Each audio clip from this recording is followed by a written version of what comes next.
Turning your engine, then J846.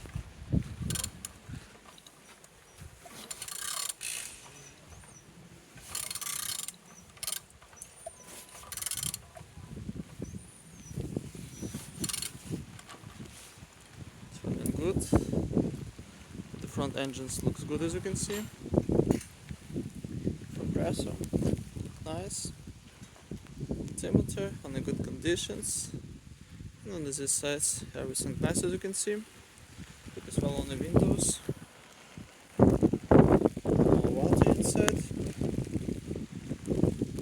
Starter, no broken. Gearbox, looking good. Don't see any damage.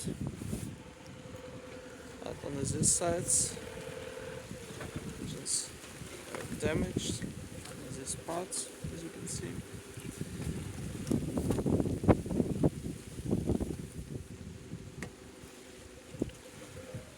On the top,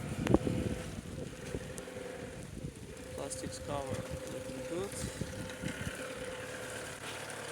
And on the bottom, no cracks, no leaks. And turning your engine, then J846.